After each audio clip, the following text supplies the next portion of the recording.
वो व्रत ऐसा है कि उस व्रत को 5 सोमवार करना चाहिए, कोई से भी 5 सोमवार, जिसमें तुम्हारी मर्जी पड़े। ऐसा कौन सा काम है जो पशुपति व्रत से नहीं हो सकता? जब पशुपति अस्त्र मात्र भगवान राम के तरकश में रखे होने पर लंकाधिपति राम, बस उसका नियम है 5 सोमवार करो, पहले सोमवार को करो चाहे दूसरे सोमवार को पशुपति व्रत करो। सुबह शंकर जी के मंदिर में जाकर पूजन करो, अर्चना करो, अभिषेक, सुबह फलाहार करो, शाम को वापिस शिव महापुराण में स्कंद लेकर जाओ शिव जी की, फिर में प्रदोष काल में पूजन करो, पूजन करने के बाद वापिस लेकर आ जाओ। घर के दरवाजे की देहली पर राइट हैंड में सीधे हाथ पर जो दिया लेकर आए हो उस दिए को जला दो, और अंदर जाकर जो प्रसाद लेकर आए हो एक हिस्सा उसको पाकर फिर भोजन के 5 व्रत। ऐसा कौन सा कार्य है जो भोलेनाथ पूरा ना कर? भगवान कृष्ण ने भी भगवान शंकर की आराधना करी, भगवान शिव की, मैं कपिलेश्वर महादेव के रूप में बैठकर तुम्हारी रक्षा करूंगा। अगर आप तिरुपति गए होंगे तो आपको मालूम होगा, ऊपर तिरुमाला में मेरे नारायण हैं, तो नीचे कपिलेश्वर महादेव में मेरे शंकर बैठकर रक्षा करना। आक्रमण किया गया भोलेनाथ जी के ऊपर, जब श्रीनाथ जी के ऊपर जब आक्रमण किया गया, गोवर्धन नाथ जी की मूर्ति को खंडित करने का जब भाव आया, भगवान को घास के फूले की रात भाग गए, और श्रीनाथ जी को लेकर जब भागे सब दूर घूम लिए। तब सब दूर घूमने के बाद मेवाड़ की भूमि में जब पहुंचे तो शंकर भगवान से श्री जी बाबा ने कहा, भोलेनाथ अब आप बता दो हम कहाँ रहे, बार बार घूम रहे हैं, कहाँ जाएं, किस जगह?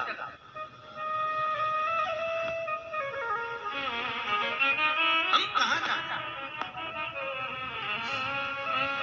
हम किस जगह पर?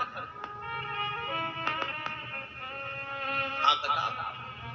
भगवान शिव कहते हैं, श्री जी बाबा आप एक काम करो, आप मेवाड़ की इसी भूमि पर रहिए, आप यहां रहोगे और हम एक लिंग जी के रूप में, एक लिंग जी के रूप में भगवान शंकर विराजमान। कोई ऐसी धरा, कोई ऐसी भूमि, कोई ऐसी जगह जहां शिव ना हो, हर जगह सर्वस्व विराजमान, बोले सर्वस्व।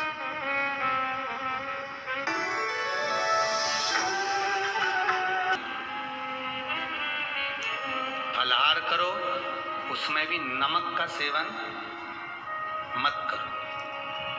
प्रदोष व्रत में नमक का सेवन वर्जित होता है।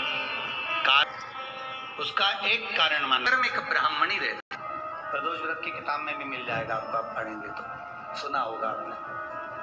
एक ब्राह्मणी रहती थी एक नगर में, उसका पति नहीं था, छोटा सा बालक एक साथ में रहता, छोटा सा बालक। अब ब्राह्मण के घर की धर्म पत्नी है, ब्राह्मण कर्मकांड करने वाला, पूजन करने वाला, पाठ करने वाला, अनुष्ठान करने वाला, पूजन करने वाला, मंत्र जाप करने वाला, भगवत भक्ति में डूबने वाला। ब्राह्मण तो चले गया, ब्राह्मणी बच्चे के साथ रह रही है, क्या करे? अकेली निवास कर रही है, अकेली रह रही है, और ब्राह्मणी बच्चे के साथ भ्रमण करती रहती, घूमती, कहीं कहीं दर दर जाकर कुछ भिक्षा को मांग कर लेकर आ जाती, और भिक्षा लाने के बाद में उस भिक्षा को जब लेकर आती तो अपने बच्चे को भी खिलाती और स्वयं भी उसका पान करती। एक दिन ब्राह्मणी भ्रमण करते करते प्रदोष काल के समय पर शिव मंदिर में प्रवेश करी। प्रदोष काल के समय और शंकर मंदिर में जब प्रवेश करा, प्रदोष काल किसको कहते हैं? सूर्य अस्त हो रहा हो, रात्रि प्रवेश कर रही हो, दोनों का जब मिलन हो रहा हो वो प्रदोष काल कहलाता है। दोनों का जब मिलन, सूर्यास्त हो रहा, रात्रि अपना चरण बढ़ाने के लिए आगे बढ़ रही हो और दोनों का जब मिलन हो रहा है, वो प्रदोष काल है, वो प्रदोष का समय है। ब्राह्मणी मंदिर में प्रवेश कर रही, जब ब्राह्मणी मंदिर में प्रवेश करी, मंदिर के अंदर पहुंची, प्रदोष काल का समय था, प्रदोष का समय चल रहा था और प्रदोष काल के उस समय में जब ब्राह्मणी ने देखा कि कोई भगवान की भक्ति में लगा हुआ है, भगवान के रस तत्व में डूबा हुआ है, आज ब्राह्मणी के पास में कुछ पदार्थ नहीं है, अपने बच्चे का पेट भरने के लिए कोई सामग्री नहीं है और कुछ आस लेके वो प्रवेश करी है, कुछ आस लेकर वो अंदर प्रवेश कर जाती है। कोई ऋषि की पत्नी, कोई ब्राह्मण जन की अर्धांगिनी उस प्रदोष के समय पर शंकर का अभिषेक पूजन कर रही थी, भगवान शिव की आराधना कर रही थी, भगवान की भक्ति में डूबी हुई थी। जब भगवान शिव की आराधना में डूबी हुई है, आराधना कर रही है, ये कुछ पाने के लिए चली गई, ये कुछ पाने के लिए गई और इसके मन में आया कि मुझे भोजन का कोई पदार्थ मिल जाए, मुझे कुछ भोजन मिल जाए और जब मुझे भोजन मिल जाएगा तब मैं जो पाऊंगी अपने बच्चे को भी पाऊंगी। पर जिस मंदिर में वो प्रवेश करी थी, जहां पर नारी पूजन कर रही थी शंकर की प्रदोष काल में, वहां पर पड़ी हुई कुछ वस्तु को इस ब्राह्मणी ने मांग लिया। मेरे बालक को बहुत भूख लगी है, मेरा बच्चा बड़ा भूखा है, इसके भोजन के लिए थोड़ी सी सामग्री दे दीजिए, इसके भोजन के लिए थोड़ा सा कुछ रस तत्व दे दीजिए। उसने उठाया थोड़ा सा पदार्थ, कुछ जो उसके पास में था वो दिया।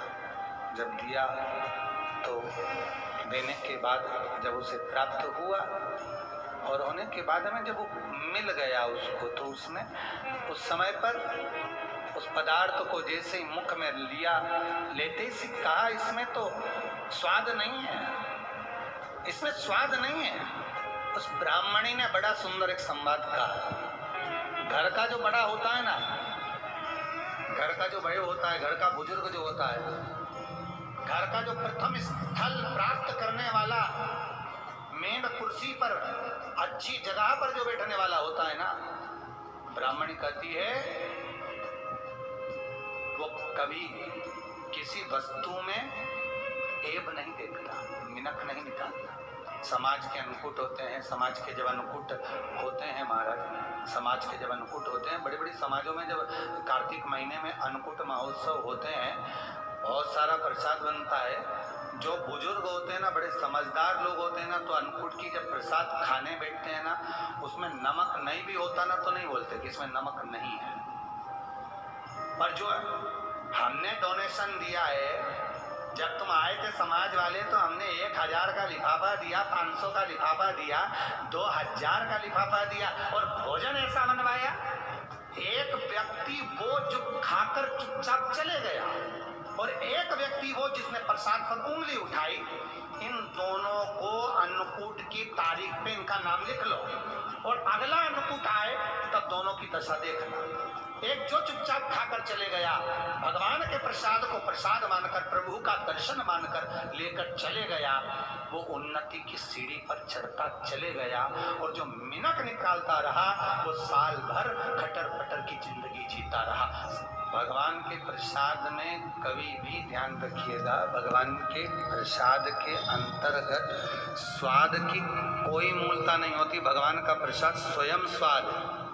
भगवान के प्रसाद में नमक नहीं देखना, मिर्ची नहीं देखना, भगवान के प्रसाद में शक्कर नहीं देखना, भगवान के प्रसाद में कुछ ये नहीं देखना कि कितना माल डला, कितना घी, कितना बादाम, कितना काजू, कितना इलायची डला। हाँ, यहाँ तक शास्त्र कहता है कि भगवान का प्रसाद अगर बन रहा है तो उसकी सुगंध भी नहीं ली जाती है महाराज। यहाँ तक शास्त्र कहता है। जब तक भगवान उसको पानी ले तब तक उसका सुगंध भी नहीं ली। और कई कई जगह तो भगवान को प्रसाद अगर सूखा सामान हाथ में आ गया, इलायची कैसी है, मंदिर के अंदर जाने वाली है भगवान को डालने के लिए, लाओ यार किसकी दुकान से आई इलायची बताओ, इलायची 25,000 सूंघा, हाँ हाँ अच्छी है, अब सूंघ लिया तो भगवान इसको स्वीकार करेगा क्या? अरे जम के तो बोलो। एक फूल तुमने पीछे से तोड़ा और सोचा इसमें पहले मैं सूंघ लेती हूँ, इसमें स्वाद है कि नहीं, इस फूल में गंध है कि नहीं, इसमें सुगंध है कि नहीं, और फूल सूंघ लिया, उसके बाद तुम भगवान को देखो, भगवान स्वीकार करेगा नहीं। कई कई घरों में तो हंडी से दाल चलाती जाए अपने हाथ में डाल के महाराज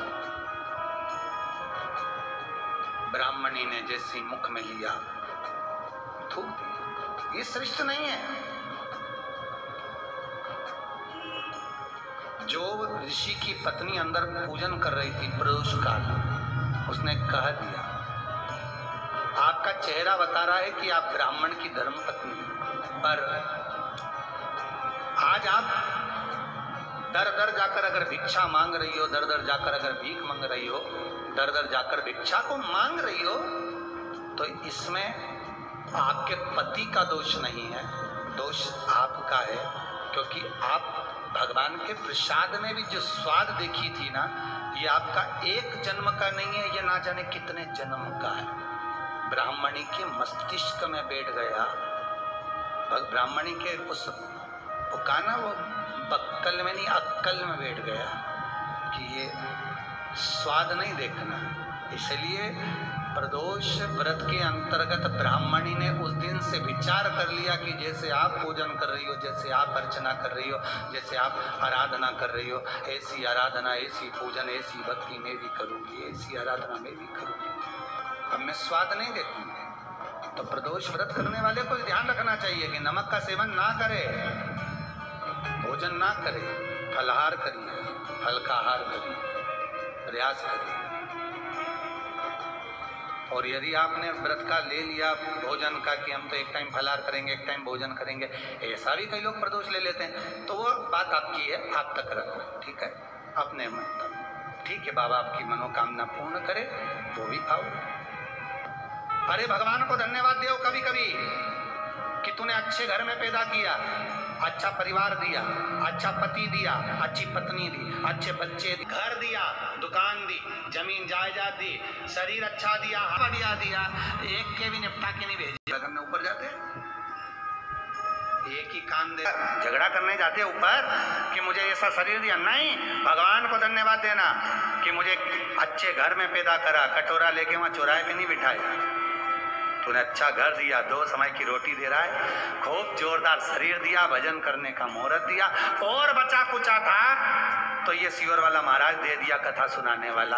अब शाम के समय पर प्रदोष काल में बेलपत्री के पेड़ के नीचे, चाहे शंकर के मंदिर के दरवाजे पर या शिव मंदिर में, अगर आप प्रदोष के दिन दिया लगाते हो, सोमवार के दिन दिया लगाते हो, तो ऐसा कोई व्यक्ति नहीं जिसको मेरे देव अधिदेव महादेव, मेरा विश्वनाथ भंडार नहीं भरता हो, खाली नहीं छोड़ेगा, दे देगा, भंडार भर देगा, कमी तो नहीं रख सकता, ये पक्का। पर तुम करना ही नहीं चाह, 2-4 सोमवार करो और उसके बाद के तो महाराज जी हमने तो करा था, हमको तो मिला ही नहीं, 2-1 प्रदोष करा तुमने, अरे 1 साल करो, सारे दर बदर भी तो अपन ठोकर खाकर आए, इतना साल निकाला अपन ने।